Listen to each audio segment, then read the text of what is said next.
नगरपालिका आणि नगरपंचायतीच्या सार्वत्रिक निवडणुका या होऊ घातलेल्या आहेत आणि याकरता अखेरच्या दिवशी अर्ज भरण्याकरता उमेदवारांची अक्षरशः झुंबड उडालेली होती। आज अर्जाची छाननी होणार आहे।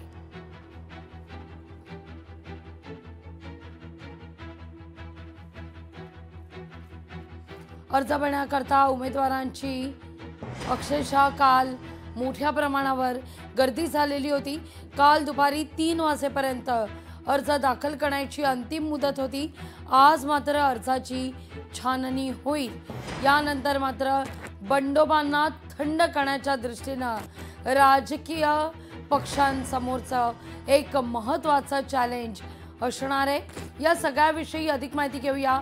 थेट जाऊया आपल्या प्रतिनिधी भाग्यश्री प्रधान आचार्य यांच्याकडे। भाग्यश्री, सगळ्यात महत्त्वाचं म्हणजे रखडलेल्या स्थानिक स्वराज्य संस्थांच्या निवडणुकांमध्ये आरक्षणाची 50% मर्यादा ओलांडता कामा नये असं आता स्पष्टपणे कोर्टाकडून बजावण्यात आलेलं आहे। इतकंच नाही तर निवडणुकांना स्थगिती देण्याचा आपण विचार करत असल्याचं सर्वोच्च न्यायालय म्हणतंय। अत्यंत महत्त्वाची बातमी आहे।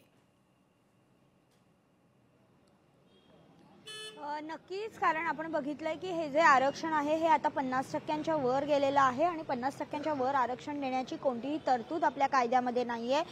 त्यामुळे जे काही जण आहेत ते याचिका घेऊन सुप्रीम कोर्टात गेले होते। आत्ताचे निवडणुका आपल्या लागलेल्या आहेत महापालिकेच्या, त्यांच्या ज्या निवडणुकांमध्ये जे निवडणूक आयोगाने आरक्षणाची मर्यादा दिली ती ओबीसीची जवळपास 27% दिलेली पाहायला मिळते आणि कुठेतरी ही मर्यादा कमी असल्याचं देखील म्हणणं आहे। त्याचबरोबर महिलांना बऱ्यापैकी यामध्ये आरक्षण दिलेलं आहे। जवळपास 50% महिलांना आरक्षण दिले, म्हणजे महिलांचं आरक्षण धरून ते आरक्षण जर बघितलं तर 100%च्या आसपास जातं। इतकं आरक्षण आपण देऊ शकत नाही आणि हीच गोष्ट जी आहे तीच गोष्ट आपण बघितली तर उच्च न्यायालयामध्ये देखील जी केस सुरू आहे त्याच्यामध्ये झालेली पाहायला मिळते।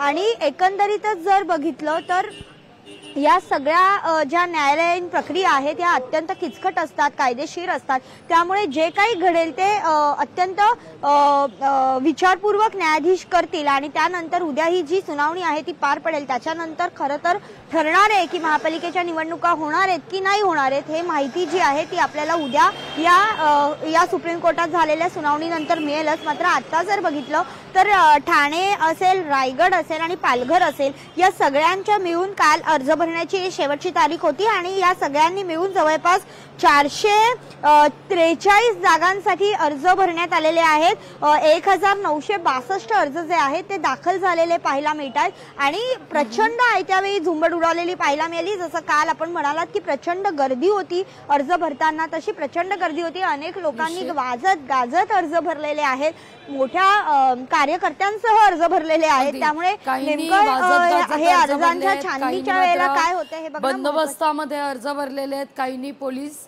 संरक्षणामध्ये अर्ज दाखल केलेले आहेत।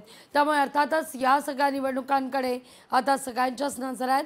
तुर्तास धन्यवाद भाग्यश्री, तुम्ही दिलेल्या सविस्तर माहिती करता। लोकशाही मराठी ऐका, पहा, जागरूक रहा।